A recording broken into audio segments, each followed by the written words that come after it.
Hi friends, welcome to my YouTube channel Sanjay Academy. आज हम लोग एनसीएफ 2005, एनईपी 2020 और RTE right to education act 2009 और निपुण भारत मिशन 2021 इन सभी के बारे में पढ़ने वाले हैं। ये मोस्ट इम्पॉर्टेंट टॉपिक है। अगर आप कोई भी टीचिंग एग्ज़ाम देते हैं तो इनसे तो क्वेश्चन आना ही आना है, 100% ये निश्चित है। चाहे आप रीट दें, एच टेट दें, हरियाणा टेट दें, सी टेट दें, केवीएस दें, DSSS भी दें, या कोई भी यूपी टेट है, सुपर टेट हो, कोई भी एग्ज़ाम हो, इनसे हर बार क्वेश्चन पूछा ही जाता है। तो आज की क्लास से कम आपको 5 से 6 क्वेश्चन मिलने वाले हैं। तो मोस्ट इम्पॉर्टेंट क्लास है, बने रहें लास्ट तक क्लास में। और हम लोग टॉप 30 क्वेश्चन हैं उनको सॉल्व करने वाले हैं। एक क्वेश्चन के माध्यम से कम 4 और क्वेश्चन एक्सप्लेनेशन के द्वारा सीखने वाले हैं। तब लेटेस्ट स्टार्ट आवर क्लास। सबसे पहला क्वेश्चन है हमारा, राष्ट्रीय पाठचर्या की रूपरेखा अर्थात एनसीएफ 2005 का उदाहरण निम्न में से किससे हुआ। मतलब एनसीएफ 2005 को किससे लिया गया है, किससे प्रेरित है। सभ्यता और प्रकृति, गीतांजलि, गोदाम, विज्ञान एवं तकनीकी। तब जो हमारी एनसीएफ 2005 है वो सीधे सीधे जो डॉक्टर रविंद्रनाथ टैगोर थे उनके जो है भाषा और सभ्यता निबंध पर आधारित है। कौन? एनसीएफ 2005। और रविंद्रनाथ टैगोर ने ही गीतांजलि को भी लिखा था। तो पहले का हमारा पहला आंसर हो जाएगा। एनसीएफ 2005 कब आई थी? 2005 में आई, इसीलिए इसका नाम है 2005। और ये 5 ही मूलभूत सिद्धांतों पर आधारित है। ये ट्रिक याद रखना, 5 लास्ट में है तो 5 ही मूलभूत सिद्धांतों पर भी आधारित है। प्रोफेसर यशपाल कमेटी की जो रिपोर्ट आई थी लर्निंग विदाउट बर्डन, उस पर आधारित है ये। और प्रेरित किससे है? सभ्यता और प्रकृति से। पहले का पहला हो गया हमारा ऑप्शन। क्वेश्चन नंबर 2 है हमारा, राष्ट्रीय पाठचर्या की रूपरेखा के दिशा निर्देश के अंतर्गत आता है। दिशा निर्देश का मतलब 5 सिद्धांत जो भी मैंने बताए थे। जो एनसीएफ 2005 है वो 5 ही सिद्धांतों पर आधारित है।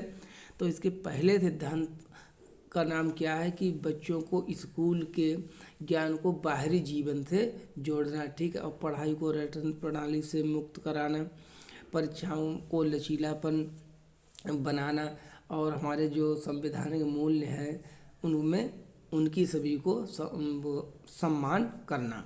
तो इसलिए ये जो हमारे हैं ये सभी सिद्धांत हैं। तो पहला भी सही है, दूसरा भी सही है, तीसरा भी सही है, और हमारा चौथा ऑप्शन बिल्कुल सही है, उपरोक्त सभी। पहले एनसीएफ पर आधारित क्वेश्चन है, फिर आरटीई पर है, फिर एनईपी पर है, बिल्कुल सिस्टमेटिक रूप से हैं। राष्ट्रीय पाठचर्या की रूपरेखा 2005 के मार्गदर्शक सिद्धांतों के विषय में सत्य कथन है। कौन सा कथन सत्य है?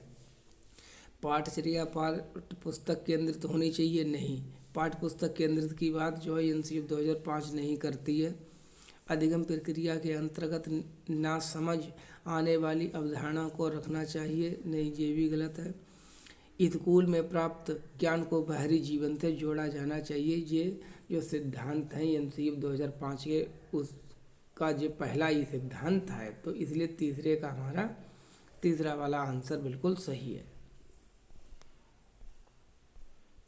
क्वेश्चन नंबर 4, एनसीएफ 2005 के अनुसार बाल केंद्रित शिक्षा शास्त्र में शिक्षा को किस प्रकार नियोजित की आवश्यकता है? शिक्षा क्या है, किसके अनुसार?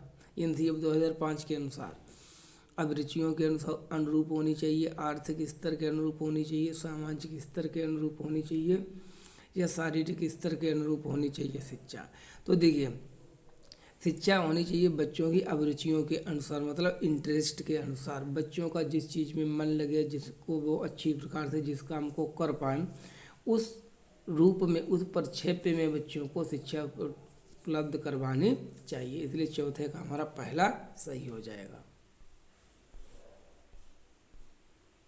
क्वेश्चन नंबर 5 है, बच्चों के शारीरिक एवं मनोसामाजिक विकास के लिए निम्न में से क्या जरूरी है? कौन सी चीज़ जरूरी है जिससे बच्चों का physical development and psycho social development हो सके, सामाजिक विकास हो सके? योगा करवाना चाहिए, योगा होगा यहाँ पर, ठीक है। और औपचारिक खेल होने चाहिए, जैसे बैडमिंटन है, क्रिकेट है, वॉलीबॉल है, ये जो हैं ये औपचारिक खेल होते हैं। अनौपचारिक खेल वे होते हैं जो हमारे क्षेत्रीय खेल होते हैं, जैसे पकड़ाई या अन्य प्रकार के खेल, गिल्ली डंडा हो गया इसमें। तो ये सभी करवाने चाहिए बच्चों को, जिससे उनका फिजिकल डेवलपमेंट अच्छा हो सके।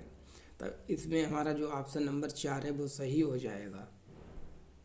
योगा कब बनाया जाता है? जो विश्व योगा दिवस है वो 21 जून को मनाया जाता है, क्योंकि 21 जून को भारत में सबसे बड़ा दिन होता है और सबसे छोटी रात होती है। क्वेश्चन नंबर 6, 2005 के अनुसार कक्षा में शिक्षक की भूमिका, ये क्वेश्चन बहुत बार पूछा गया। शिक्षक की भूमिका, ये रीट में भी आया, सीटेट में भी पूछा गया है कि शिक्षक की भूमिका क्या होनी चाहिए, शिक्षक का काम क्या होना चाहिए, किसके अनुसार? एनसीएफ 2005 के अनुसार एक सुविधा प्रदाता के रूप में, एक आदेशक के रूप में, एक नेता के रूप में, उपरोक्त में से कोई नहीं। तो एक सुविधा प्रदाता के रूप में teacher as a facilitator, facilitate का मतलब होता है मदद करने वाला, बच्चों की सीखने में मदद करने वाला। इस प्रकार से शिक्षक की भूमिका को निर्धारित किया गया है। तो 6 का हमारा पहला हो जाएगा। क्वेश्चन नंबर 7, एनसीएफ 2005 के अनुसार सत्य नहीं है, निगेटिव क्वेश्चन पूछा गया है, नहीं है। इसमें कौन सा सही नहीं है, तो इसको सर्कल कीजिए। रीट में निगेटिव वाले क्वेश्चन बहुत पूछे जाते हैं। कल हम लोगों ने जो पेपर किया था प्रीवियस ईयर का, तो उसमें हमने देखा कि 25 में से कम 20 क्वेश्चन ऐसे थे जो निगेटिव क्वेश्चन पूछे गए थे। सभी बच्चों में सीखने की क्षमता होती है, सही बात है। सभी बच्चे स्वभाव से सीखने हेतु प्रेरित होते हैं, बच्चों में सीखने की क्षमता जन्मजात होती है, ये भी बात सही है। बच्चे व्यक्तिपरक स्तर पर एक ही तरह से सीखते हैं। देखिए, जब बच्चों में व्यक्तिगत विभिन्नता है, व्यक्तिगत विभिन्नता क्या है कि प्रत्येक बच्चा स्वयं में विशिष्ट है, मतलब सभी बच्चे अलग अलग प्रकार से सीखते हैं, तब एक ही प्रकार से बच्चे कभी भी नहीं सीख सकते हैं। तो ये गलत है, तीसरा गलत है, और जो गलत है वही हमारा सही ऑप्शन हो जाएगा, क्योंकि हमको गलत वाला ही बताना था इसमें, इसलिए 7वें का जो हमारा है वो तीसरा वाला सही हो जाएगा। क्वेश्चन नंबर 8, एनसीएफ 2005 के अनुसार भाषाई अल्पसंख्यक वाले बच्चों के वर्गों के बच्चों को शिक्षा किस भाषा में दी जानी चाहिए? जो भाषाई अल्पसंख्यक हैं, जैसे जिनकी भाषा को बोलने वाले कम, उनको भाषा किस भाषा में शिक्षा प्रोवाइड कराएं? उनकी मातृभाषा में, अंग्रेजी में, हिंदी में, इन सभी में। तो सभी बच्चों को उनकी मातृभाषा में हमको जो है शिक्षा उपलब्ध करवानी चाहिए। यही बात एनईपी 2020 कहती है कि एट लीस्ट कम से कम क्लास 5 तक हमको बच्चों को उनकी मातृभाषा में शिक्षा उपलब्ध करवानी चाहिए, बाद में अन्य भाषाओं का प्रयोग करना चाहिए। क्वेश्चन नंबर 9, एनसीएफ 2005 के मूलभूत सिद्धांत कितने हैं? जो कि अभी हम पहले आपको बता चुके हैं। 5 मूलभूत सिद्धांत हैं। स्कूल के ज्ञान को बाहरी जीवन से जोड़ना, पढ़ाई को तंत्र प्रणाली से मुक्त करना, अब परीक्षाओं में लचीलापन लाना, संवैधानिक मूल्यों का सम्मान करना और लोकतांत्रिक वे में पढ़ाना कि सभी को पढ़ने का अधिकार हो। तो ये 5 हमारे मूलभूत सिद्धांत हैं जिन पर एनसीएफ टिकी हुई है। एनसीएफ जो है स्वतंत्र भारत की चौथी एनसीएफ है। कौन सी चौथी है? सबसे पहले 1968 में आई थी, फिर 1988 में आई, सन 2000 में आई, 2005 में आई, अब जो है 2022 में अभी लेटेस्ट में आई है, लेकिन अभी उसको लागू नहीं किया गया है। तो चौथे नंबर की ये थी। बाल केंद्रित शिक्षा होनी चाहिए, अध्यापक केंद्रित, पुस्तक केंद्रित, उपरोक्त सभी। तो एनसीएफ 2005 के अनुसार शिक्षा कैसी होनी चाहिए? बाल केंद्रित। बाल केंद्रित का मतलब होता है पहले बच्चा है, बच्चे के अनुभव हैं, बच्चे की आवाज़ है, बच्चे की उम्र है, बच्चे की रुचियां हैं, किस प्रकार से बच्चे सीखते हैं। तो पहले बच्चे, बाद में जो टीचर्स है, स्कूल है, स्कूल का सब ताम झाम जो है वो सब दुनियादारी बाद में, पहले बच्चे हैं, बाद में स्कूल है। बच्चे के लिए स्कूल बनाया गया है, ना कि बच्चा बना है स्कूल के लिए। इसलिए 10वें का हमारा पहला सही है। क्वेश्चन नंबर 11, विवेचनात्मक शिक्षा शास्त्र खुले विमर्श और विविध दृष्टिकोणों के माध्यम से प्रक्रिया को सरल बनाता है। किसके द्वारा सरल बनाता है? सामूहिक निर्णय, एकल निर्णय, स्वनिर्णय। विवेचनात्मक मतलब कंस्ट्रक्टिव शिक्षा शास्त्र। खुले विमर्श, बिल्कुल ओपन डिस्कशन होना चाहिए, जिसके द्वारा कोई भी निर्णय लेना चाहिए, सभी लोग मिलकर इस निर्णय को ले, तो इसको कहते हैं सामूहिक निर्णय। क्वेश्चन नंबर 12, राष्ट्रीय पाठचर्या की रूपरेखा 2005 के अनुसार बच्चों के आकलन का सही तरीका है। आपको बच्चों के आकलन किस प्रकार से करना चाहिए?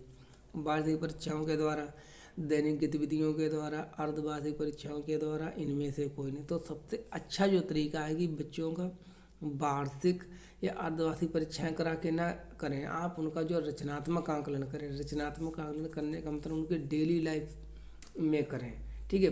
प्रत्येक दिन आप बच्चों का मूल्यांकन करते रहें। तो 12 का इसलिए हो जाएगा हमारा दैनिक गतिविधियां, डेली एक्टिविटीज़।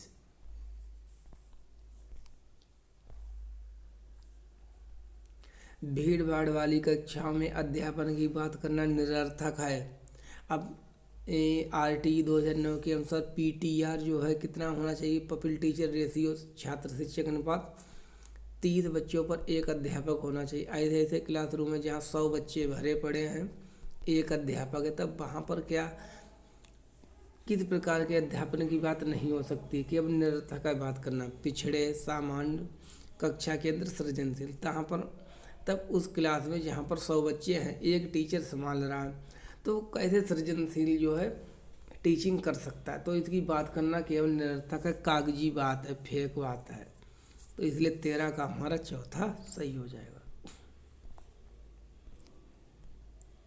क्वेश्चन नंबर 14, बाल केंद्र शिक्षा शास्त्र का अर्थ। एक क्वेश्चन पूछा था कि बाल केंद्र का मतलब क्या है? बच्चों के अनुभवों, उनकी आवाज़ को प्रमुखता देना, शिक्षक द्वारा बच्चों को आदेश देना कि क्या किया जाना चाहिए, निर्धारित सूचना का अनुसरण करने में बच्चों को सक्षम बनाना चाहिए, कक्षा में सारी बातें सीखने के लिए शिक्षक का आगे आगे होना चाहिए, नहीं, बच्चों के अनुभवों, उनकी आवाज़ को प्रमुखता देना चाहिए। इसलिए 14 का हमारा पहला सही हो जाएगा। क्वेश्चन नंबर 15 मोस्ट इम्पोर्टेंट है। विद्यालयों में पाठ्यक्रम निर्धारित करने हेतु इस प्रकार का पाठ्यक्रम नियम लागू करना चाहिए। जो कैसा पाठ्यक्रम बनाना चाहिए विद्यालय में? जो किससे किसकी तरफ जाना चाहिए? अमूर्त से मूर्त की ओर, स्थानीय से वैश्विक की ओर, मूर्त से मूर्त की ओर, वैश्विक से स्थानीय की ओर, मूर्त से मूर्त की ओर, स्थानीय से वैश्विक की ओर, अमूर्त से मूर्त की ओर, वैश्विक से स्थानीय की ओर। तो सबसे पहले ये जानते हैं कि मूर्त क्या होता है। देखिए, जब भी कभी मूर्त शब्द का यूज किया जाए, मूर्त का मतलब वो चीज़ होती है जिसको हम देख सकते हैं, छू सकते हैं। अमूर्त वो हो सकता है, होता है जिसको हम देख नहीं सकते, छू नहीं सकते, जो चीज़ हमारे दिमाग में है। और स्थानीय क्या है? जो हमारी लोकल चीज़ है, हमारी क्षेत्रीय चीज़ें हैं। वैश्विक मतलब ग्लोबल लेवल पर। तब हमको मूर्त से अमूर्त की ओर और स्थानीय से लोकल टू वोकल, आपने बहुत सुना होगा लोकल टू वोकल, वो ठीक है, ग्लोब की हमको ओर जाना चाहिए, ग्लोबल की ओर जाना चाहिए। इसलिए 15 का हमारा सी सही है। क्वेश्चन नंबर 16, वर्ष 2021 में शिक्षा मंत्रालय द्वारा निम्नलिखित में से कौन सी राष्ट्रीय पहल यह सुनिश्चित करने के लिए शुरू की गई कि देश का प्रत्येक बच्चा मूलभूत साक्षरता और संख्यात्मकता प्राप्त कर सके, सीख सके, ज़्यादा ना लिख सके अगर, तब इतना तो पढ़ ले कि डेली लाइफ की अपने जो छोटे छोटे सेंटेंस हैं वो पढ़ ले, उनका अर्थ निकाल ले, और उसको मूलभूत गणित का भी ज्ञान हो जाए। तो इसके लिए सरकार ने शुरू किया था निपुण भारत अभियान 2021। तो 16 का सी। राष्ट्रीय शिक्षा नीति 2020 NEP 2020 किस मुख्य बात पर ध्यान केंद्रित करती है? मतलब किस पर सेंटर पॉइंट है इसका? पठन लेखन अंक ज्ञान पर, बुनियादी साक्षरता तथा अंक ज्ञान पर, केवल अंकीय संकल्पनाओं पर, गणितीय संकल्पनाओं पर। तो देखिए NEP 2020 का जो मुख्य केंद्र है, जो मुख्य ध्यान है, वो है बुनियादी साक्षरता एवं अंक ज्ञान पर। और NEP 2020 से ही प्रभावित होकर निपुण भारत मिशन 2021 की शुरुआत की गई थी। राष्ट्रीय शिक्षा नीति 2020 के अनुसार के प्रयोग को प्रोत्साहित करना चाहिए। किसके प्रयोग को प्रयोग करना चाहिए, कहाँ से कहाँ को हमको शिफ्ट करना है। कंठस्थीकरण से प्रत्यास्मरण दोनों का मतलब सेम ही है, याद करना। कंठस्थीकरण से समालोचनात्मक चिंतन, ठीक है, के प्रयोग को प्रोत्साहित करना चाहिए। अनुभव जनित चिंतन, अनुभव जनित अधिगम, प्रत्यास्मरण। प्रत्यास्मरण का मतलब होता है रटना, तो रटना तो होगा नहीं, ये भी नहीं होगा। देखिए जो हमने निगेटिव और पॉजिटिव जो टैग वर्ड है उनकी एक क्लास बनाई हुई है, अगर आपने उस क्लास को अभी तक नहीं देखा तो आपको देख लेना चाहिए, क्योंकि अगर आपको निगेटिव पॉजिटिव टैग वर्ड तैयार है तो आप बहुत से क्वेश्चन ऐसे ही कर सकते हैं। तब दो तो होंगे नहीं, तीसरा भी नहीं होगा कंठस्थीकरण के कारण। तो हमारा कौन सा ऑप्शन बचा, सी वाला सही है। अनुभव जनित अधिगम और चिंतन को प्रोत्साहित करना चाहिए। क्वेश्चन नंबर 19, राष्ट्रीय शिक्षा नीति 2020 किसके अध्ययन का समर्थन करती है। कैसे पढ़ाना चाहिए बच्चों को, किस भाषा में पढ़ाना चाहिए। पूरी विद्यालय शिक्षा के दौरान संस्कृत शास्त्रीय भाषा निर्देशों के माध्यम के रूप में, पूरी विद्यालय शिक्षा के दौरान निर्देश के माध्यम के तौर पर मातृभाषा का प्रयोग, ये सही है बिल्कुल। आपको जो स्कूली शिक्षा है, विद्यालय की शिक्षा है, वो पूरी की पूरी मातृभाषा में करवानी है, इसलिए हमारा 19 का बी वाला सही है। अन्य कोई भाषा नहीं, कम से कम क्लास 5 तक बच्चों को उनकी मातृभाषा में पढ़ाया जाना चाहिए। निपुण भारत मिशन का उद्देश्य कि बच्चे पठन एवं लेखन में निपुणता अवश्य प्राप्त कर लें। जब बच्चे कौन सी क्लास में पहुँचे, बच्चे छोटे छोटे वाक्य पढ़ने लगे, लिखने लगे, सीखने लगे, गणित आने लगे, जब बच्चे कक्षा 3 में पहुँचे, और बच्चों की एज कितनी होनी चाहिए, 9 वर्ष। तो इसलिए हमारा 20 का 20 सही है। क्वेश्चन नंबर 21, NEP 2020 किस उपागम की मतलब शिफ्टिंग की बात की जा रही, कहाँ से कहाँ की ओर शिक्षण शास्त्रीय बदलाव की अनुशंसा करती है। किसकी ओर, संरचनावादी से व्यवहारवादी, रटने पर आधारित से लेकर अवधारणात्मक समझ, खोजबीन आधारित ड्रिल और अभ्यास, अधिगम के लिए आकलन से अधिगम का आकलन। तो सब गलत है। कहाँ से कहाँ की ओर हमको जाना चाहिए, तो हमको क्या करना है, हमको रटने पर आधारित से अवधारणात्मक समझ, कॉन्सेप्चुअल क्लियरिटी समझने की ओर, इस पर हमको जो है चलना चाहिए, इस तरफ हमको शिफ्टिंग करनी चाहिए। क्वेश्चन नंबर 22, NEP 2020 प्रस्तावित करती है कि शिक्षा होनी चाहिए। शिक्षा कैसी होनी चाहिए, कैसे बच्चों को सीखना चाहिए। वेतन और अभ्यास पर आधारित, अन्वेषण प्रेरित, खोज उन्मुखी, पाठ्य पुस्तक और शिक्षक केंद्रित, परीक्षा के लिए सीखने के लिए उन्मुख।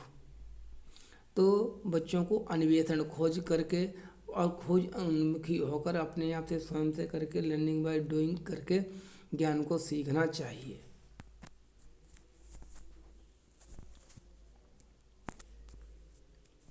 अब RTE पर आधारित क्वेश्चन है। निःशुल्क और अनिवार्य शिक्षा का अधिनियम 2009 निम्नलिखित में से किसका निषेध करता है, किस चीज़ को बैन करता है। विद्यालय शिक्षक द्वारा चुनाव लड़ना नहीं, इसके लिए बैन नहीं करता। समान विद्यालय भवन के अंतर्गत प्रीपेरेटरी स्कूल चलाना सही है। बिना मान्यता के विद्यालय चलाना, देखिए बिना मान्यता के विद्यालय चलाना इसका बिल्कुल ही निषेध किया गया है, तो 23 का सी सही हो जाए। क्वेश्चन नंबर 24, RTE 2009 के अनुसार किस आयु वर्ग में भारत के सभी बच्चों के लिए शिक्षा निःशुल्क और अनिवार्य है। कितनी उम्र के बच्चों के लिए, 6 वर्ष से 14 साल के बच्चों के लिए। 0 से 14 मतलब जन्म होगा तभी थोड़ी ना बच्चा पढ़ने लगेगा, तो ये तो ऐसे ही दोनों गलत हो गए। 5 से 15 जे भी ने, तो 6 से 14 वर्ष तक का बच्चा जो है उसके लिए निःशुल्क शिक्षा और अनिवार्य शिक्षा का प्रावधान किया गया है। 2009 के शिक्षा के अधिकार अधिनियम के अनुसार एक शिक्षक को अवश्य ही चाहिए क्या करना चाहिए? एक शिक्षक के पास कौन सी योग्यता होनी चाहिए? एक पात्रता परीक्षा मतलब टेट है, सी टेट वगैरह होना चाहिए। एक मास्टर की डिग्री हाँ वो भी होनी चाहिए। आपने बीए बीटीसी वगैरह बीएससी कर रखा हो। एक कॉलेज या विश्वविद्यालय द्वारा अनुशंसित किया जाना चाहिए। ये सभी डिग्री आपके पास होनी चाहिए, सभी चीज़ें आपके पास होनी, तभी आप एक टीचर बन पाएंगे। ये क्वेश्चन अभी रीट 2022 में पूछा गया था। आरटी 2009 के अनुसार एक वर्ग मतलब क्लास 1 से लेके 5 का छात्र शिक्षक अनुपात, छात्र पहले है तो छात्र 30 होने चाहिए और 30 छात्रों पर एक शिक्षक होना चाहिए आरटी 2009 के अनुसार। अगर जूनियर की बात करेंगे तब ये हो जाएगा 35:1 मतलब 35 बच्चों पर एक अध्यापक होना चाहिए। ये जूनियर के लिए, सेकेंड लेवल के लिए और फर्स्ट लेवल के लिए हमारा 30 और 1।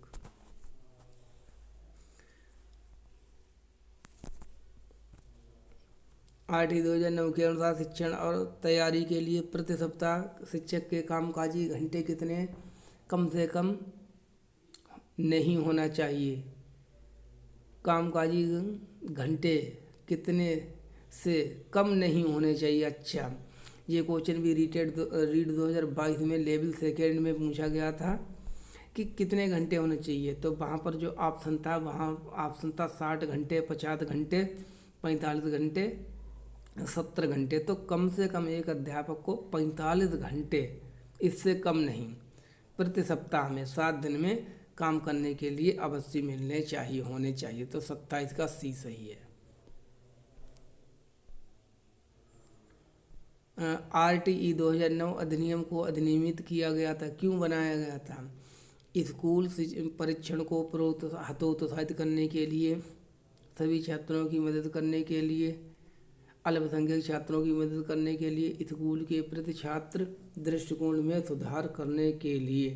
तो इसका आंसर जो हमारा डी वाला है, स्कूल के प्रति छात्रों के दृष्टिकोण में विकसित करने के लिए। एनईपी 2020 कितने स्तंभों पर आधारित है? 3, 4, 5, 6। तब एनईपी 2020 जो है वो 4 सिद्धांतों पर हमारे आधारित है।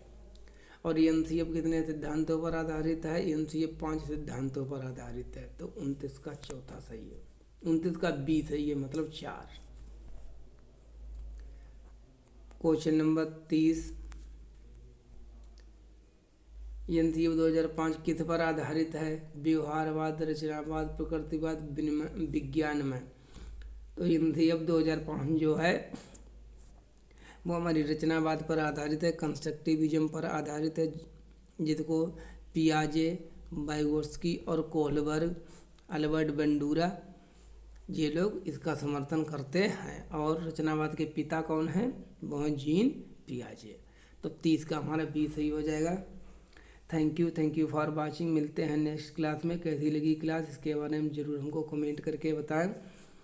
अब मिलते हैं हम अपनी नेक्स्ट क्लास में एक अगले इम्पोर्टेंट टॉपिक के साथ। जो भी लोग नए हो चैनल को प्लीज़ सब्सक्राइब कर लें, क्योंकि बीच में हम बिल्कुल एक भी बार नहीं बोलते हैं, लास्ट में आपको बोल रहे हैं कि जो भी लोग नए चैनल को सब्सक्राइब कर ले, क्लास को ज़्यादा से ज़्यादा लोग शेयर कर दिया करें। Thank you for watching.